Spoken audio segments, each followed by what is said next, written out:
Hola a todos, muchas gracias por la invitación a participar en este importante evento.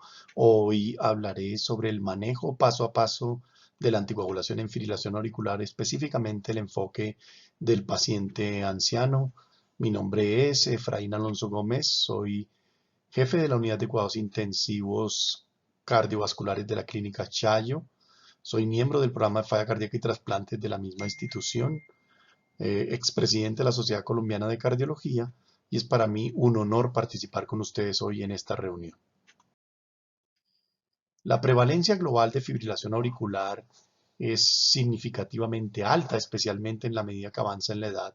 Y si nosotros miramos la tasa de fibrilación auricular por 100.000 personas año, está alrededor entre 600 y 699 en nuestros países latinoamericanos, incluido Colombia. Cuando miramos las causas importantes de muerte en Latinoamérica, encontramos que, por ejemplo, en Colombia, el ataque cerebrovascular, su rata de mortalidad oscila entre 54 por 100.000 personas año. Es muy similar en todo el área de Latinoamérica, en el área del Pacífico. El riesgo de fibrilación auricular durante la vida e incidencia y prevalencia proyectada es alrededor de uno por cada 3 individuos mayores de 55 años. Es muchísimo más común, como observan ustedes aquí, en hombres que en mujeres. Va a tener un incremento proyectado al año 2060 con un aumento significativo de los nuevos casos de fibrilación auricular, y en el curso de la vida el incremento de la presencia de nuevos casos de fibrilación auricular se acompaña de la mano y va de la mano de un acompañamiento de mayor número de asociación de factores de riesgo. Va incrementando con la edad y va incrementando con el número o aparición de nuevos factores de riesgo. Los factores de riesgo para el desarrollo de fibrilación auricular son claramente la edad, factores genéticos, diferentes grupos étnicos y la presencia de género masculino. Pero cuando miramos los otros factores de riesgo que acompañan el desarrollo de fibrilación auricular, son muchísimos más, pero cuando miramos en riesgo atribuible poblacional, la hipertensión arterial probablemente se considera uno de los factores más relevantes en la aparición de nuevos casos de fibrilación auricular.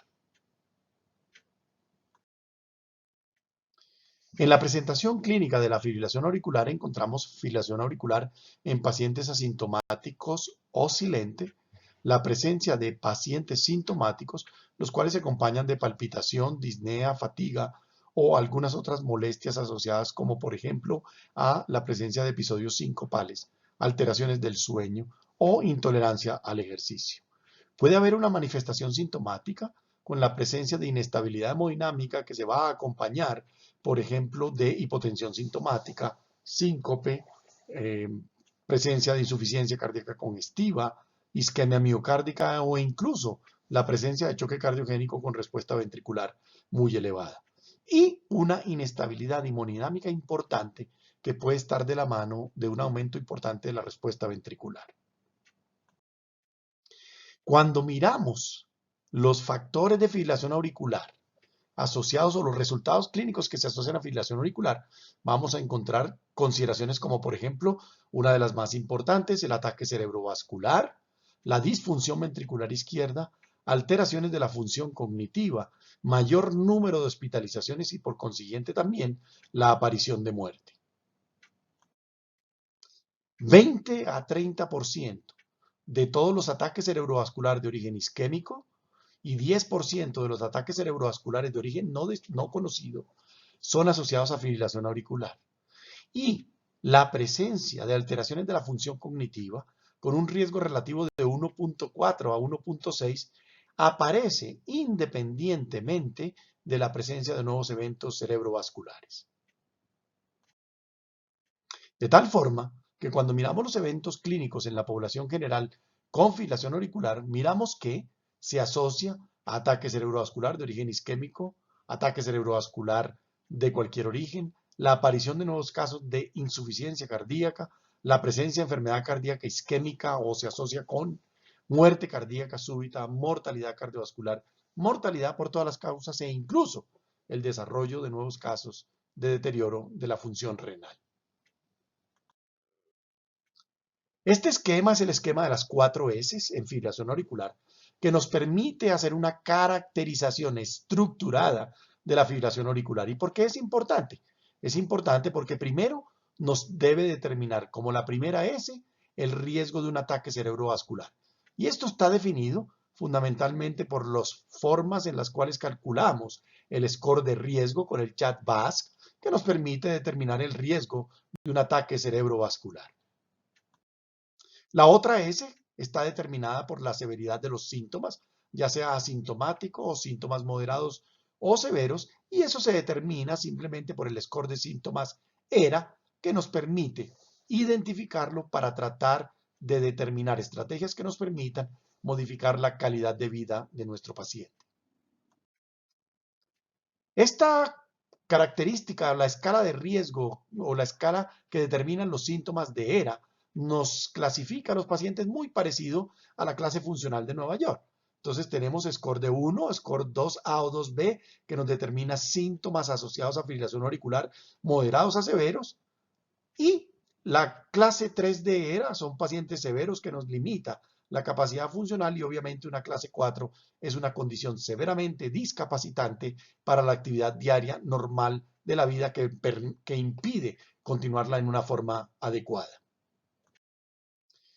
El otro factor es la severidad o la carga de fibrilación auricular, que la vamos a ver con la clasificación de la fibrilación auricular determinada en la forma de paroxística, persistente, permanente o persistente de larga estancia.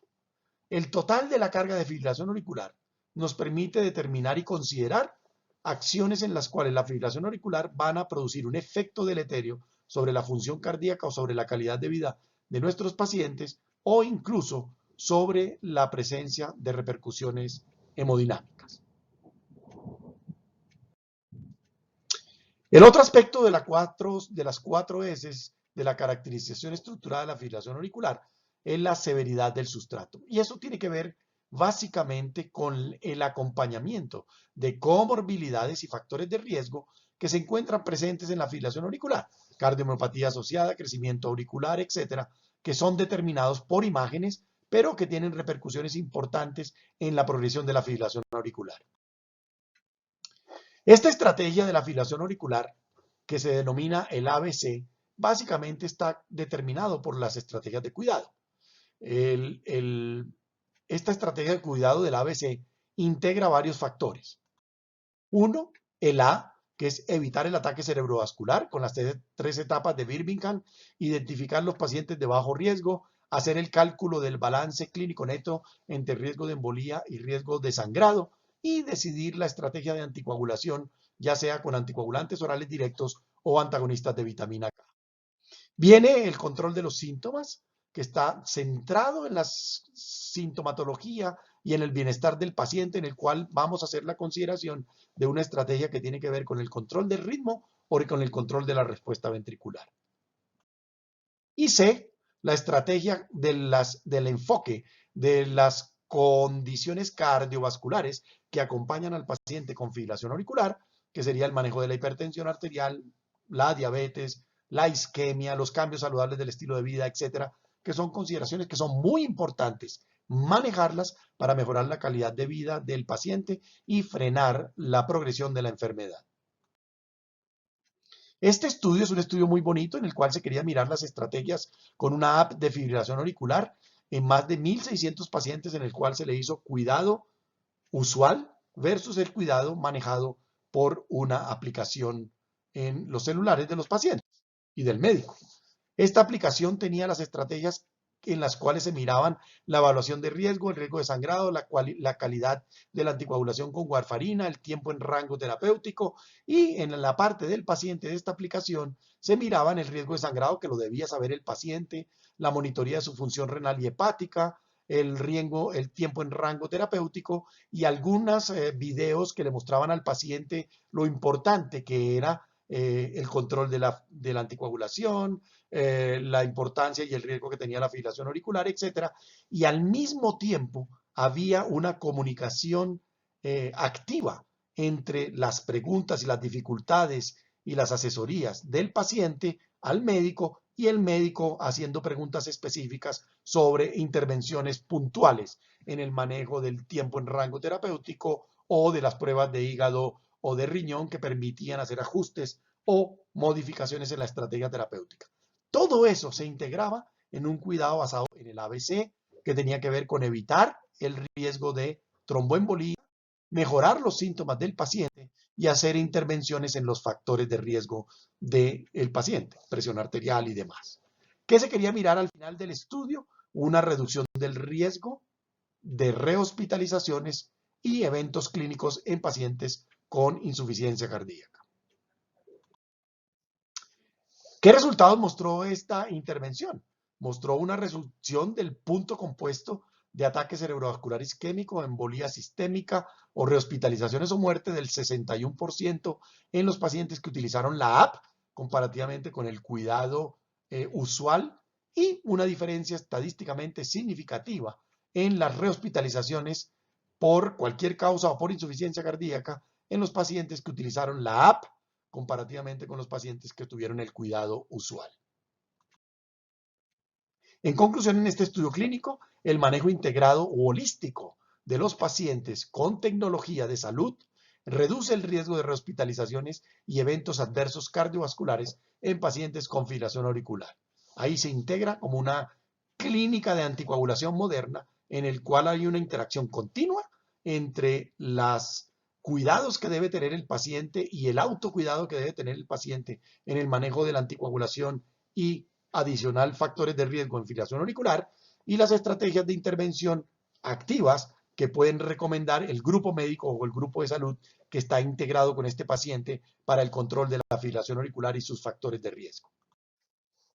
De tal forma que el manejo integrado del paciente con fibrilación auricular involucra todas las estrategias que vayan centradas en el paciente, hacer el ABC que tiene que ver con la óptima prevención del ataque cerebrovascular, el control de los síntomas y la frecuencia cardíaca y el manejo de los factores de riesgo cardiovascular.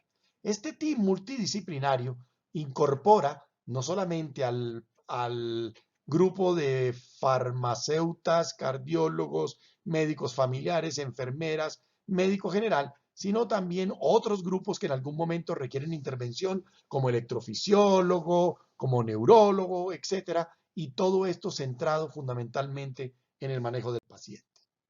¿Cuáles son los pasos claves en la presencia de un paciente con fibrilación auricular?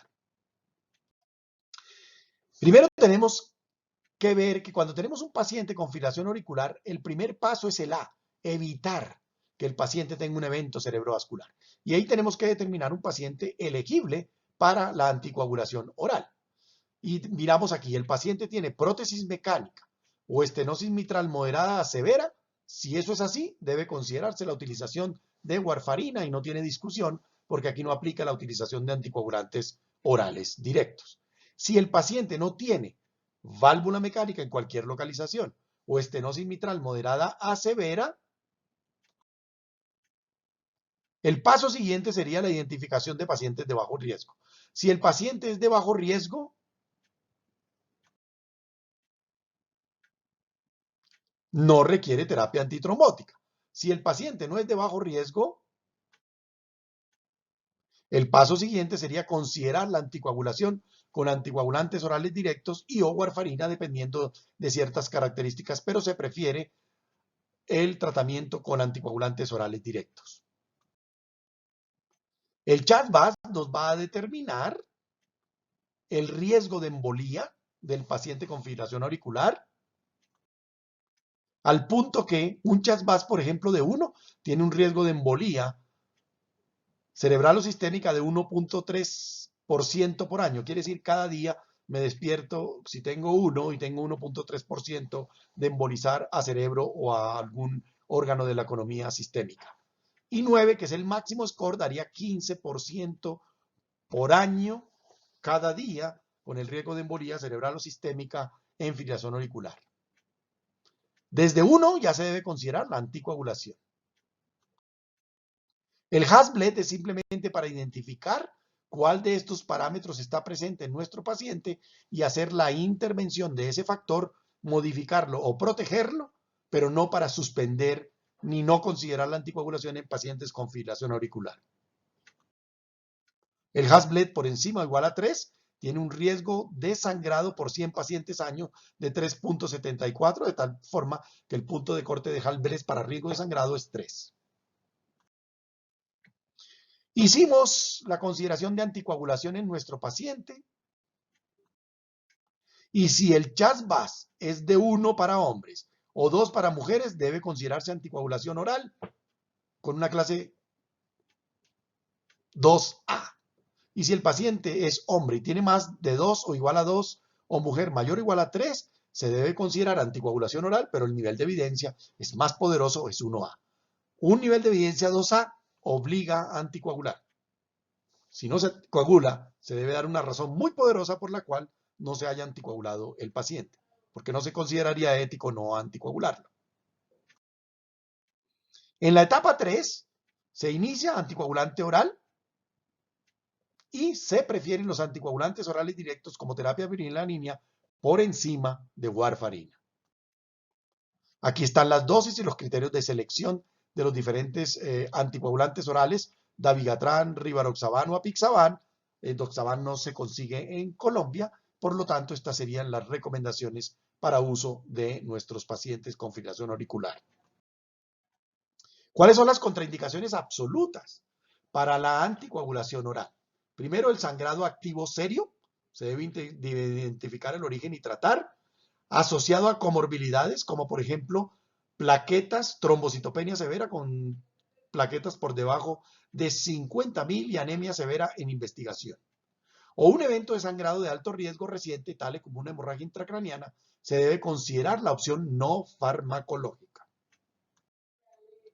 ¿Qué evidencia tenemos con los anticoagulantes orales directos en fibrilación auricular? Tenemos mucha evidencia con los diferentes estudios clínicos, pero fundamentalmente vamos a dirigir nuestra estrategia al manejo de los pacientes con edad avanzada. En síntesis, en el manejo de fibrilación auricular debemos confirmar la fibrilación auricular para pasar a la estrategia ABC. Esa se confirma con un electrocardiograma o un Holter. Hacer la caracterización de la fibrilación auricular con el esquema de las 4 S, prevención de la CV, severidad de los síntomas para modificar, severidad de la carga de fibrilación auricular permanente, persistente o paroxística y el sustrato de la severidad que está determinado con la presencia de otros factores de riesgo u otras comorbilidades que impactan el resultado final del tratamiento de pacientes con fibrilación auricular.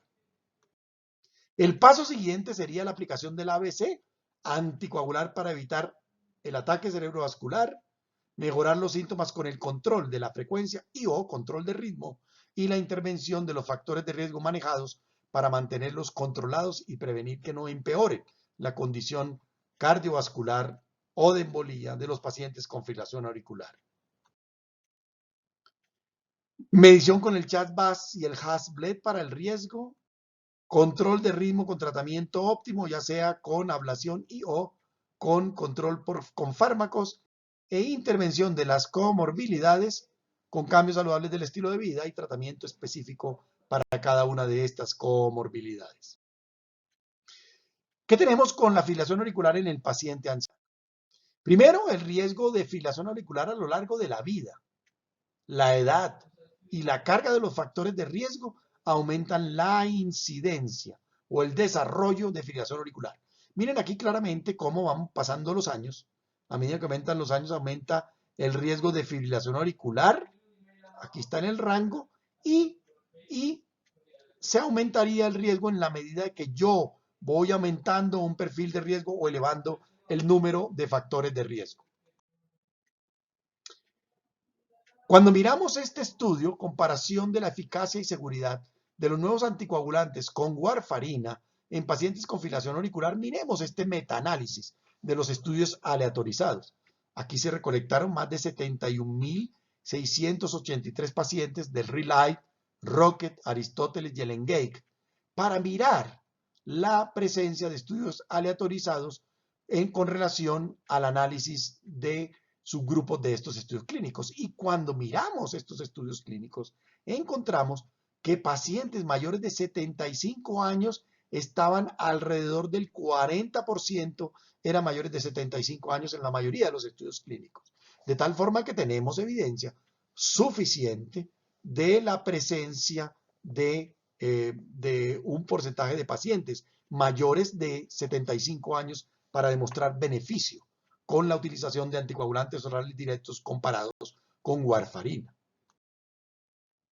Miren ustedes en este metaanálisis que en pacientes menores de 75 años o mayores de 75 años hubo una reducción estadísticamente significativa en la reducción de ataque cerebrovascular o embolía sistémica a favor de la utilización de anticoagulantes orales directos comparados contra warfarina.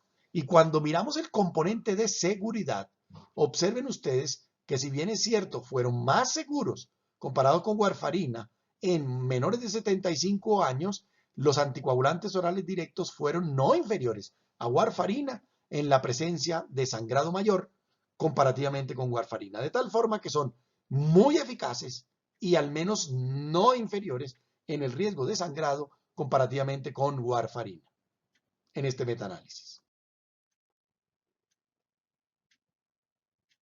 Otra cohorte muy importante fue una cohorte de Taiwán de pacientes de edad avanzada en el cual se quería mirar el riesgo de ataque cerebrovascular o hemorragia intracraniana en pacientes con o sin fibrilación auricular mayores de 90 años en terapia antitrombótica. Este es un análisis que miró pacientes desde 1996 al 2011 y en pacientes con fibrilación auricular fueron 15.756 pacientes divididos en 3 grupos. Ninguno tratado o tratado con antiplaquetarios o tratado con warfarina. Observen el tiempo. El primer estudio clínico se hizo en el 2009, o sea que todo lo que se observó fue prácticamente pacientes en ausencia de anticoagulantes orales directos, de anticoagulantes orales directos. Y del 2012 al 2015, cuando se empezaron a involucrar en estrategias terapéuticas o fueron disponibles los anticoagulantes orales directos. ¿Qué encontraron? Cuando se compararon en ataque cerebrovascular isquémico, warfarina contra anticoagulantes orales directos, no hubo una diferencia estadísticamente significativa con relación a superioridad o no. Con relación a la hemorragia intracraniana, poniéndose como punto cero warfarina, hubo una reducción de todos los eventos de hemorragia intracraniana con los anticoagulantes orales directos comparados contra warfarina. En el sangrado mayor no hubo diferencias estadísticamente significativas en este grupo en particular.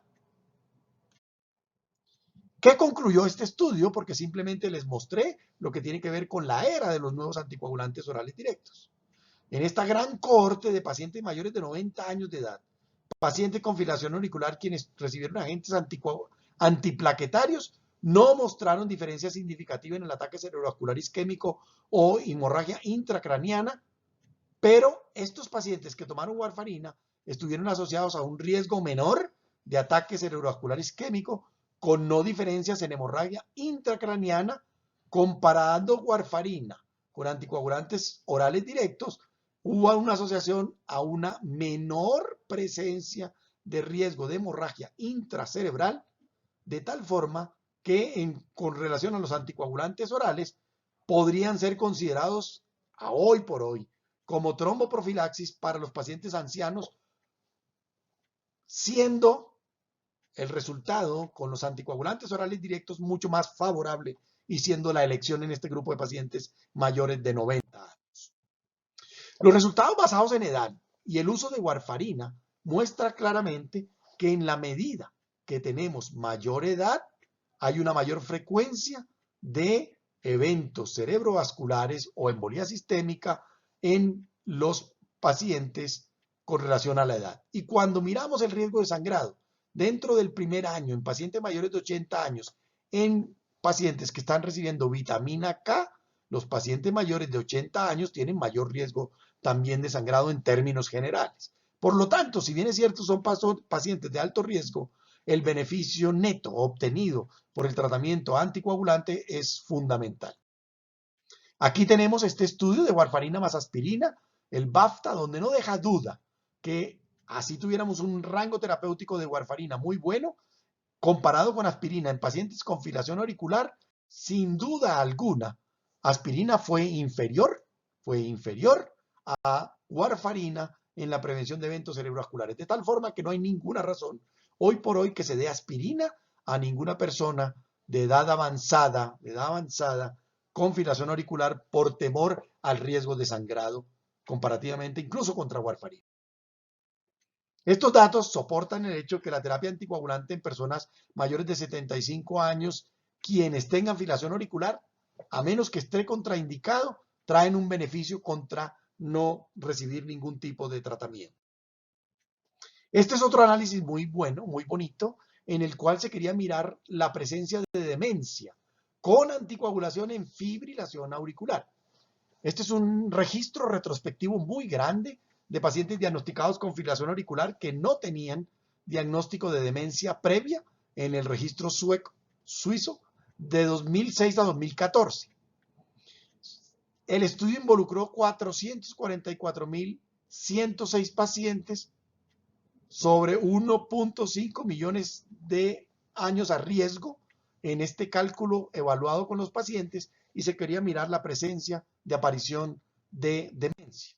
Y miren lo interesante, ningún tipo de anticoagulación contra anticoagulación al basal hubo menor incidencia de demencia en la intención de tratar.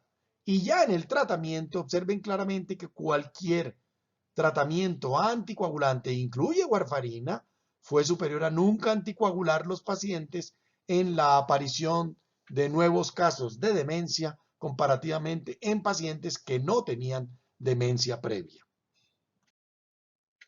El riesgo de demencia es más alto sin anticoagulación en pacientes con fibrilación auricular, lo cual sugiere que la iniciación temprana en pacientes con fibrilación auricular de anticoagulación podría ser importante con miras a reducir o a preservar mejor la función cognitiva de estos pacientes. Este otro estudio, mucho más reciente, también es retrospectivo de anticoagulantes orales con paciente con CHA2-VASc score mayor de 1, 91.000 pacientes, 43% de los pacientes estaban utilizando anticoagulación oral al inicio del estudio. Hubo evaluaciones incluso de los pacientes en este seguimiento para ver el beneficio de la anticoagulación incluso en mayores de 65 años. ¿Qué se encontró? La incidencia de demencia con relación a anticoagulación fue muy significativa en los que recibieron anticoagulación oral, más del 80% del tiempo del seguimiento contra los que no recibieron, es un porcentaje muy importante de pacientes, y cuando se miró por grupos etarios, se encontró no un gran beneficio con relación al tiempo de la demencia en menores de 60 años, no hubo diferencias estadísticamente significativas, incluso estuvo a favor de no tratar en menores de 60 años con anticoagulación en pacientes con fibrilación auricular. Este estudio concluyó que en pacientes de bajo riesgo, quienes toman anticoagulación oral tienen más bajo riesgo de la presencia de demencia que los que no usan anticoagulación. Los pacientes mayores de 65 años aparentemente son los que más se benefician de la anticoagulación, del tratamiento con anticoagulantes, independiente del riesgo de ataque cerebrovascular que tenga el paciente, independiente del CHA2-VASc.